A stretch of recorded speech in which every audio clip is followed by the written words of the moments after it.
विगत 22 अप्रैल को कश्मीर के पहलगाम के बैंसनर घाटी में आतंकवादियों द्वारा 26 हिंदुस्तानियों की हत्या कर दी गई। सबसे पहले तो सभी मृत व्यक्तियों की आत्मा की शांति के लिए मैं ईश्वर से प्रार्थना करता हूँ। मैं ये प्रार्थना करता हूँ कि ईश्वर उनके परिवार वालों को ये दुख सहन करने की क्षमता प्रदान करे और उनकी जो क्षति है वो कहीं से भी इसकी भरपाई नहीं की जा सकती। एक जो खालीपन उनकी ज़िंदगी में आएगा, उस खालीपन की टीस ताउम्र रहेगी और हर बार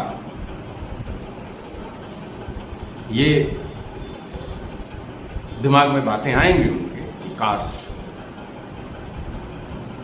हम वहां नहीं गए। लेकिन इस घटना के बाद की जो परिस्थितियां बनेंगी, हमले के बाद ही, घटना के बाद से ही जो मीडिया है हिंदुस्तान की, उसने इस पूरे मामले को हिंदू मुस्लिम के रंग में रंग दिया और उलझा के रख दिया और जनता भी उसमें उलझ के रह गई। जनता ने एक बार भी ये जहमत नहीं उठाई सोचने की कि आखिर ये हमला हुआ, इस बात से कोई इनकार नहीं कर सकता, लोग मारे गए, इस बात से भी कोई इनकार नहीं कर सकता, लेकिन फेल्योर किसका था? सुरक्षा पर भी सवाल पूछे जाने चाहिए थे मीडिया के द्वारा, जनता के द्वारा। मीडिया ने सवाल पूछा नहीं पूछा ये उनका मसला है, लेकिन मेरे मन में सवाल है, मैं पूछता हूं और मैं सवालों को आपके समक्ष भी रख रहा हूं। 11 साल में, पिछले 11 सालों में जब से मोदी जी की सरकार देश में है, तब से जम्मू कश्मीर की सुरक्षा पर लगभग 29,000 करोड़ रुपए खर्च किए गए। याद रखिएगा, 29,000 करोड़, जिसमें 8,250 करोड़ रुपए पुलिस ऑपरेशंस पे खर्च किए गए। पुलिस ने जो ऑपरेशंस किए हैं उस पर खर्च किए गए हैं 8,250 करोड़ रुपए। 3,500 करोड़ रुपए खर्च किए गए हैं लाइन ऑफ कंट्रोल पर बाड़ा लगाने के लिए, जो फेंसिंग करने के लिए, घेराबंदी करने के लिए, सर्विलांस के लिए। 3,850 करोड़ रुपए खर्च किए गए हैं विस्थापितों की राहत के लिए। 4,500 करोड़, 4,500 करोड़ रुपए खर्च किए गए हैं आर्मी ऑपरेशंस में। 2,250 करोड़ रुपए खर्च हुए हैं हथियार और उपकरण में, हथियार संबंधी उपकरण में। 1,750 करोड़ रुपए लॉजिस्टिक्स में खर्च किए गए हैं। 1,750 करोड़ रुपए ड्रोन इंटेलिजेंस में खर्च किए गए हैं। 3,150 करोड़ रुपए सीसीटीवी, कैम्प, साइबर और हाईवे सुरक्षा पर खर्च किए गए हैं। औसतन हर साल 2,640 करोड़ रुपए खर्च किए गए। फिर भी आतंकवादी पहलगाम कैसे पहुंचे? सवाल है मेरे मन में, आपके मन में भी होना चाहिए। फेंसिंग और ड्रोन के बावजूद घुसपैठ क्यों हुआ? ये जो खर्च किए गए हैं, मैं उन खर्चों पे ही सवाल उठा रहा हूं। सवाल सबके मन में होने चाहिए। इनपुट के बाद भी कार्रवाई क्यों नहीं हुई? हर बार जांच ही क्यों होती है? पैसा जमीन पर लगा या सिर्फ फाइलों में ही घूमता रहा? ये बड़ा प्रश्न है। भारत की व्यवस्था पर, भारत के तौर तरीकों पर जनता के एक बड़े समूह को ये बहुत अच्छी तरह से पता है कि हमारे देश में पॉलिटिशियंस जो हैं वो क्या करते हैं। बहुत सारी योजनाएं फाइलों पे ही शुरू होती हैं और फाइलों पे ख़त्म हो जाती हैं, और इन योजनाओं का बड़ा हिस्सा जो होता है, पैसा जो होता है, वो बंदर बांट कर लिया जाता है। मैं सरकार से सवाल पूछ रहा हूँ, आप भी पूछिए।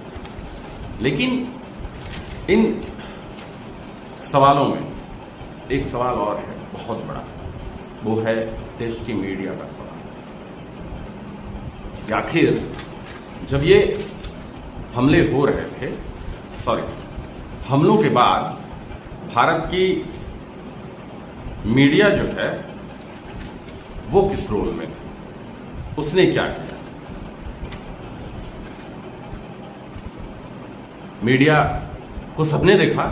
मीडिया एक काम बहुत बखूबी से कर रही थी हमारे देश की, उसने पूरे मसले को हिंदू मुसलमान का रूप दिया और जनता भी उसमें उलझ के रह गई, उलझती चली गई। अब भारत की मीडिया की बात कर लेते हैं, जरूरी है, क्योंकि मीडिया जो होती है ना वो समाज का आईना होती है। लोकतंत्र में कहा गया है कि विधायिका, कार्यपालिका और न्यायपालिका, ये 3 खंभे हैं लोकतंत्र के। तो उस लोकतंत्र को जो चौथा खंभा पूरा करता है वो है मीडिया। लेकिन हमारे देश में मीडिया की स्थिति क्या है? विश्व प्रेस स्वतंत्रता सूचकांक में 180 देशों का ये सूचकांक है। उस सूचकांक में भारत की मीडिया है 159वें स्थान पे, 159 पोजीशन पे। तो इस 159वें स्थान वाली मीडिया ने क्या किया, इस पर बात करने के पहले मैं आपको एक बात बताता हूं।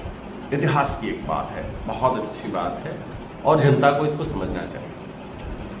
हिटलर का प्रचार मंत्री था गोएबल्स, वो बार बार कहता था, कई जगह मैंने पढ़े हैं उसकी वक्तव्य जो है उसका, ये मैंने कई जगह पढ़ा है कि देश की मीडिया पर मुझे कब्जा दे दो, मैं देश की जनता को सुअरों का झुंड बना दूं।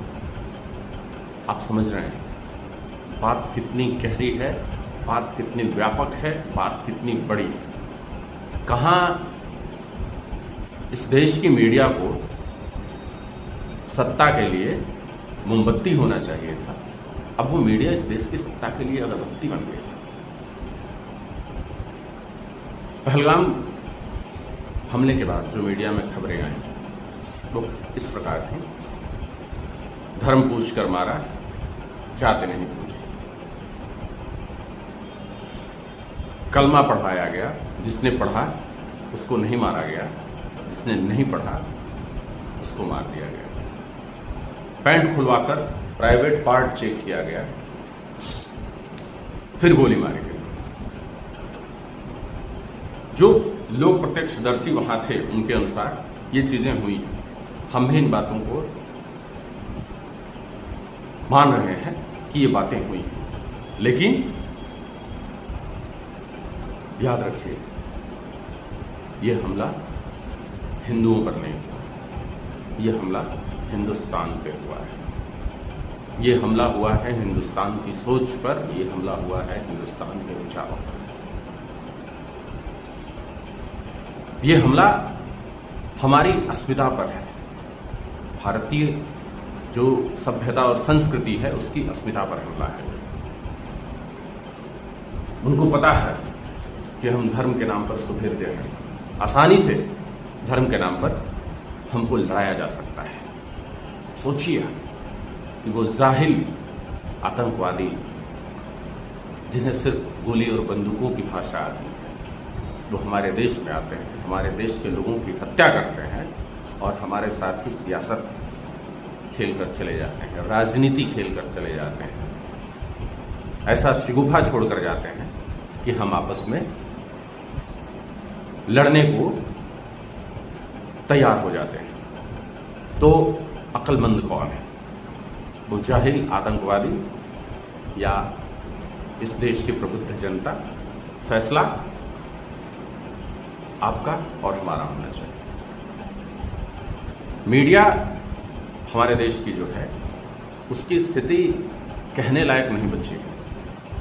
कोई भी घटना होती है तो ऐसा लगता है जैसे मीडिया सरकार प्रायोजित या यूं कहिए सत्ता प्रायोजित एजेंडा चला रही है, सत्ता जो चाह रही है वही कर रही है।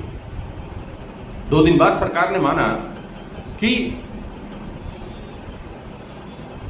सुरक्षा में कमियां थीं, उसके बाद मीडिया के सुर बदल गए। लेकिन आप सोचिए इन 2 दिनों में जिस तरह से मीडिया की हरकतें थीं, इस देश में कुछ भी हो सकता था। इन 2 दिनों में मीडिया ने इस देश को बारूद के ढेर पर बैठा दिया था। कहीं भी बड़ा विस्फोट हो सकता था और बेवजह हजारों जाने जा सकती थी। ये याद रखिए कि अगर मारने वाले धर्म के नाम पर मार रहे थे तो बचाने वालों ने धर्म पूछ कर नहीं बचाया। वहाँ की जनसंख्या मैक्सिमम जो है वो वही जनसंख्या है जो आतंकवादियों की थी, लेकिन उन लोगों ने जान लड़ा दी हमारी हिफाजत करने के लिए, गोली लगने के बाद हमें बचाने के लिए। प्रश्न तो सरकार से होना चाहिए, प्रश्न तो व्यवस्था से होना चाहिए। जिस तरह से विनय नरवाल की बहन चीख चीख कर मीडिया से कह रही है कि 1.5 घंटे तक मेरा भाई तड़प रहा था, अगर आर्मी पहुंची होती, व्यवस्था पहुंची होती तो उसको बचाया जा सकता था। अब आप सोचिए कि ऐसी कौन सी बड़ी खामी थी कि विनय नरवाल जैसे सेना के जवान को, जिसकी महज 8 दिनों पहले शादी हुई थी, इस देश की आर्मी, इस देश की सरकार, इस देश की व्यवस्था नहीं बचा पाई। एक हुक दे दिया उस नई दुल्हन को जिसकी शादी को अभी 8 दिन भी नहीं हुए थे। एक हुक दे दिया उस पिता माता को जो अपने जवान बेटे की लाश को कांधा दे। प्रश्न बहुत सारे हैं, इन प्रश्नों का जवाब सरकार को देना चाहिए, लेकिन जनता के रूप में आपके मन में सवाल जरूर होने चाहिए। बहुत बहुत